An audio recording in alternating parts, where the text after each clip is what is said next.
नमस्कार साथियों, very good morning everyone.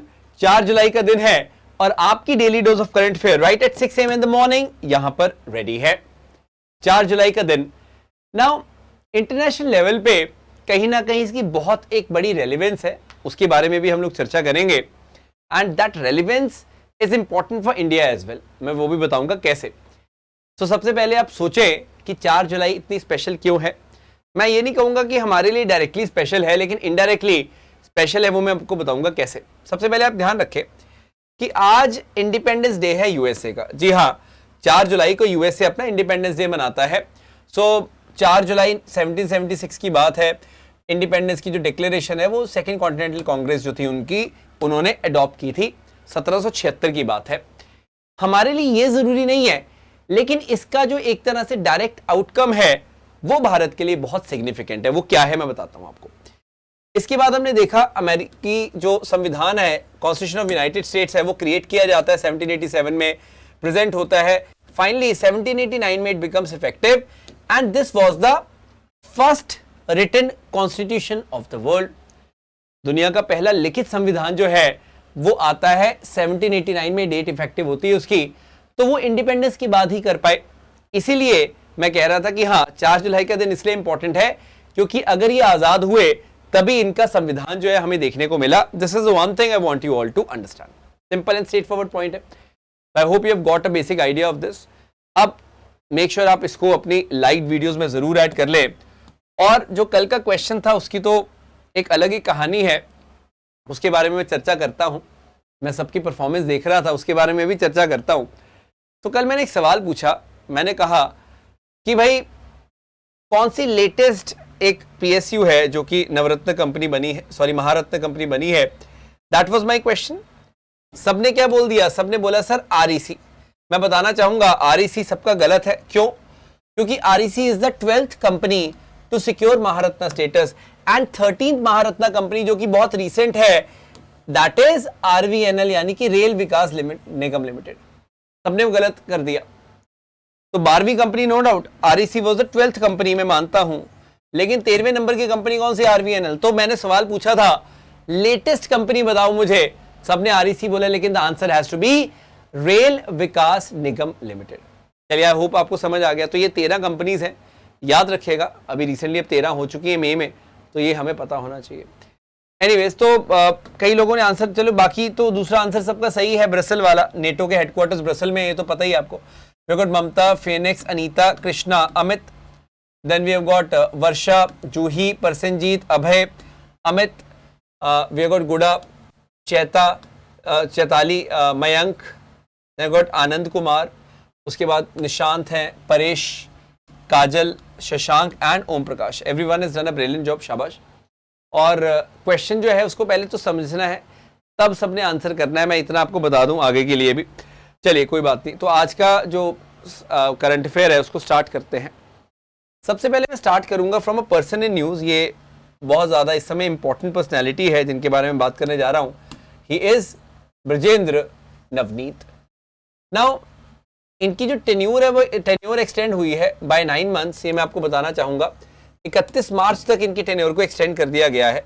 तो आप ये नोटिस करना सबसे पहले तो कि 2020 में इनकी टेन्योर स्टार्ट हुई थी and he is India's ambassador to WTO। तो ये नाम याद रख लेना, आपको डायरेक्टली इनडायरेक्टली किसी भी क्वेश्चन में वो पूछ लेगा, किसी भी एग्जाम में पूछ सकता है कि भारत के WTO में एम्बेसडर का नाम बताओ।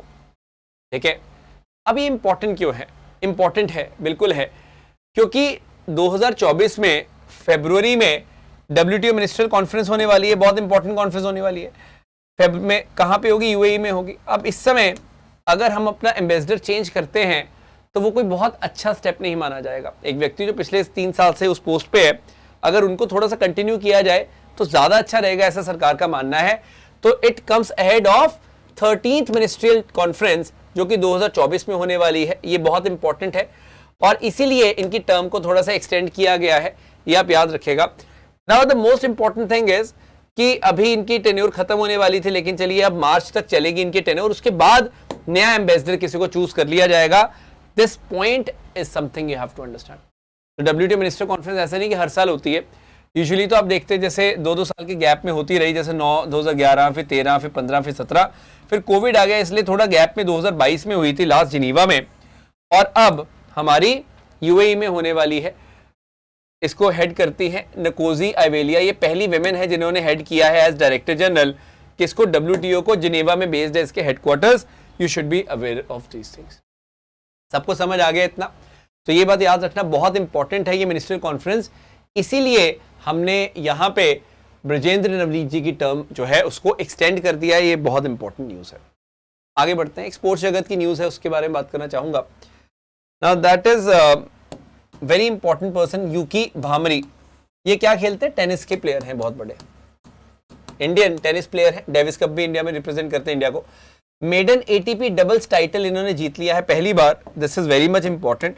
सो एटीपी में डबल्स टाइटल इन्होंने जीता है, और यहाँ पे लॉयड हैरिस जो साउथ अफ्रीका के, उनके साथ इनका एक पार्टनरशिप थी, उनके साथ इन्होंने जीता। अब आप यहाँ नोटिस करना, मैं ये जो बात कर रहा हूँ चैंपियनशिप की, कौन सी है? It is Mallorca championship. हमने कहा देखा, ये स्पेन में बेसिकली होती है। यूकी भामरी ने यहाँ पे इसको जीत लिया है। Very big this is. तो किसी का भी एटीपी चैंपियनशिप होता है तो वो इंपॉर्टेंट होता है, तो ये आपको थोड़ा सा पता होना चाहिए। सॉर्टेड। आगे बढ़ते हैं ना, मूविंग अहेड हम लोग बात करते हैं पवन हंस की। पवन हंस बहुत ज्यादा न्यूज में है, तो मैं उसके बारे में थोड़ा सा आपको बताना चाहूंगा। सबसे पहले तो आप याद रखें, गवर्नमेंट ने जो स्ट्रेटेजिक सेल करनी थी, जो डाइवेस्टमेंट की हम बात करते हैं, डिसइन्वेस्टमेंट की बात करते हैं, उसको कैंसिल कर दिया है, कॉल ऑफ कर दिया है, क्योंकि जो बिडर था वो डिस्क्वालीफाई हो गया। तो पवन हंस बहुत ज्यादा न्यूज में, लेकिन पवन हंस के बारे में बहुत लोग नहीं जानते हैं, तो मैं आपको पहले तो बता दूं कि पवन हंस क्या है। It's a joint venture of government and ONGC. जी हाँ, गवर्नमेंट प्लस ओएनजीसी जो है, एक महारत्ना कंपनी है, उसका ये क्या है? जॉइंट वेंचर, यानी कि जेवी है। पहले तो याद रखो 1985 में स्टैब्लिश हुआ था। इसके हेडक्वार्टर्स कहाँ है? इसके हेडक्वार्टर्स है नोएडा में। जी हाँ, नोएडा यानी कि दिल्ली एनसीआर में इसके हेडक्वार्टर्स हैं। और पवन हंस के बारे में बस इतना याद रखेगा कि जैसे ओएनजीसी की ऑफशोर लोकेशन है, जैसे बॉम्बे हाई वगैरह, वहाँ पे हेलीकॉप्टर सर्विस प्रोवाइड करते हैं। उसके अलावा नॉर्थ ईस्ट में हम फेरी सर्विसेज वगैरह में, अंडमान निकोबार में भी इसकी सर्विसेज को देखते हैं, जो कि बहुत ज़्यादा इंपॉर्टेंट है। किसकी मैं बात कर रहा हूँ यहाँ पे? I am talking about Pawan Hans helicopter services जो है। तो बहुत कम लोग जानते हैं कि ये एक कंपनी है जो कि ओएनजीसी और गवर्नमेंट ने जॉइंट वेंचर की तरह बनाई हुई है। ये बहुत इंपॉर्टेंट पॉइंट है जो आपको पता होना चाहिए। तो याद रखिएगा, it is a mini Ratna government of India enterprise Pawan Hans limited इसको बोलते हैं। तो क्या है ये? मिनी रत्ना कंपनी है। तो अब ये देखो, ओएनजीसी इतनी बड़ी कंपनी है कि इसके अंडर एक मतलब जॉइंट वेंचर है, वो भी मिनी रत्ना बन गया। ये बहुत इंटरेस्टिंग है। तो कुछ कुछ पॉइंट्स आपको पता होने चाहिए। तो आप देखते हो जैसे बॉम्बे हाई तक जाना होता है मुंबई से, तो ये सर्विसेज यहाँ पे प्रोवाइड करते हैं। Very important. तो मैं फिर से आपको बता दूं, ओएनजीसी क्या है? एक महारत्ना कंपनी है, इसको याद रखना। ये 13 की 13 कंपनीज का एक आइडिया आपको होना चाहिए, इनमें से कौन सी महारत्ना कंपनी है, ये आपको एग्जाम में डायरेक्टली आ सकता है। Got it? नाउ जो नेक्स्ट न्यूज है, that again is from the sports जगत। एक बहुत वियर्ड न्यूज में इसको बोलूंगा। एक टाइम था, वर्ल्ड चैंपियन हुआ करती थी वेस्ट इंडीज की टीम, और इस बार ये जो वर्ल्ड कप होने वाला इंडिया में 2023 वाला, इसमें ये क्वालिफाई भी नहीं कर पाए हैं। ये बहुत एक बड़ी चीज़ है। याद रखिएगा, दे फेल टू क्वालिफाई। जैसे इन्होंने अभी एक shock 7 wicket defeat against Scotland किया है, तो ये बहुत बड़ी बात है। स्कॉटलैंड से ये लोग हार गए। स्कॉटलैंड की टीम क्रिकेट में आपको पता होगा बहुत ज़्यादा कोई प्रोमिनेंट टीम नहीं है, तो स्कॉटलैंड से हारने की वजह से इनके जो चांसेस हैं ये बिल्कुल डाउन चले गए। ये बहुत ज़्यादा इंपॉर्टेंट है। समझ आया इतना? तो ये बहुत एक इंपॉर्टेंट एस्पेक्ट है जो कि आपको पता होना चाहिए कि स्कॉटलैंड से ये टीम हार गई है, वेस्ट इंडीज़ की टीम।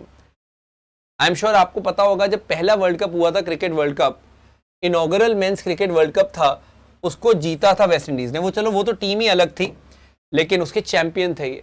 तो पहला क्रिकेट वर्ल्ड कप कब हुआ था? मेंस क्रिकेट वर्ल्ड कप जो पहला हुआ था, दैट वाज 1975। कहाँ पे खेला गया था? ऑफ कोर्स इंग्लैंड इसका होस्ट कर रहा था, इंग्लैंड में। एक अब पहला क्वेश्चन ऑफ द डे आ चुका है आपके लिए, ध्यान से सुनना। इनॉग्रल मेंस वर्ल्ड कप की तो हमने बात की, inaugural women's cricket world cup जो है वो कब हुआ था? बस ईयर बता दो उसका, बाकी इंफॉर्मेशन बतानी तो बता देना। मेरा मेन क्वेश्चन है कि ईयर। मेंस तो 1975 में हुआ है, महिलाओं का जो वर्ल्ड कप है वो कब हुआ था ये आप बता दो, कब स्टार्ट हुआ था क्रिकेट वर्ल्ड कप? सॉर्टेड। चलिए आगे बढ़ते हैं। नाउ नेक्स्ट में एक इनिशिएटिव की बात करना चाहूंगा। फ्रांस, यूएई और India are going to accelerate shift from the conventional to clean energy. Trilateral initiative की हम लोग बात करते हैं, तो ट्राइलेटरल इनिशिएटिव में कौन कौन है? USA, France, India. एक ट्राइलेटरल कोऑपरेशन का इनिशिएटिव इन्होंने बनाया है डिफेंस और एनर्जी के ऊपर। ये बहुत एक इंपॉर्टेंट है पॉइंट, ये आप थोड़ा सा याद रखिएगा। और अच्छी बात क्या है यहाँ पे कि हर कंट्री यहाँ पर इसके बारे में स्टेप्स ले रही है, बढ़िया तरीके से उसको मतलब पुश कर रही है, जो कि हमारे लिए बड़ी बात है। सो ये थोड़ा सा अंडरस्टैंड करिएगा। इजी। चलो, तो ये आ सकता है किस किस कंट्री ने ये इनिशिएटिव किया है, तो आप बता सकते हो कि we have got UAE, France and India जिन्होंने ये किया है। आगे बढ़ते हैं।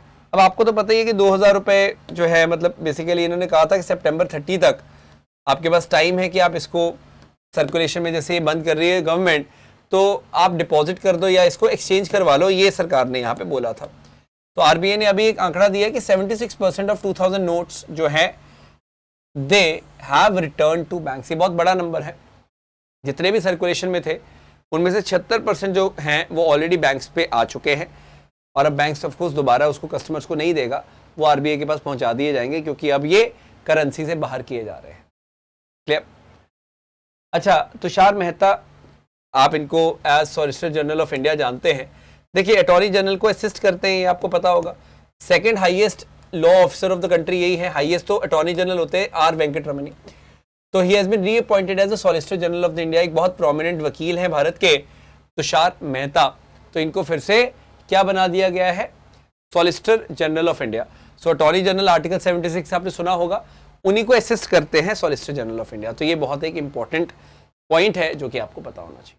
मतलब एक अपॉइंटमेंट है, पर्सन इन न्यूज़ है, यू शुड नो दैट। अच्छा, इंडियन बैंक जो है, इन्होंने प्रोजेक्ट वेव को लॉन्च किया है।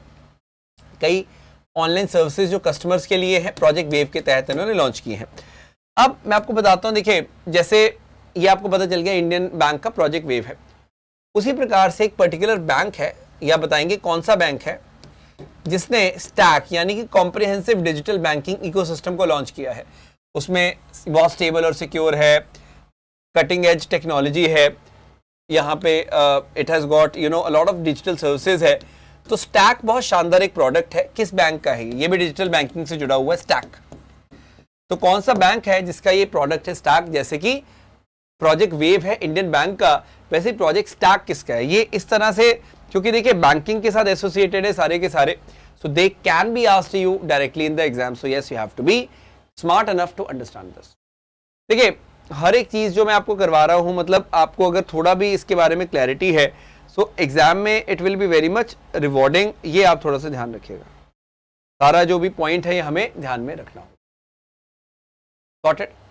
So everyone, I hope has got a good level of clarity on these things, और इसी से हमें चीज़ों को बस समझते रहना है। बाकी सेशन अगर आपने अभी तक लाइक नहीं किया, make sure hit the like button, do share it with all your friends. Aakash Sandev text book को ज़रूर ज्वाइन कर लो अगर आपने ज्वाइन नहीं किया है। मैं आपको फिर से इन्फॉर्म कर देना चाहता हूँ कि आपके लिए जो अचीवर्स लाइव रिविजन बैच है वो लाइव हो चुका है। टॉपिक वाइज रिविजन है, 3000 प्लस प्रैक्टिस क्वेश्चंस करवा रहे हैं, प्रीवियस ईयर क्वेश्चंस है, लेटेस्ट एग्जाम पैटर्न है, हर एक चीज़ आपको यहाँ पर प्रॉपर तरीके से मिल रही है। So make sure you take proper advantage of this thing. बढ़िया तरीके से आप इस चीज़ का एडवांटेज ज़रूर से ज़रूर ले। This is what I would be wanting for you guys, because देखिए एग्जाम जो है वो सिर्फ पढ़ के नहीं निकलेगा, एग्जाम प्रैक्टिस से निकलेगा, ये आप भी जानते हैं। एंड जो प्रैक्टिस है रेगुलर बेसिस पे होनी चाहिए, दैट इज़ मच रिक्वायर्ड।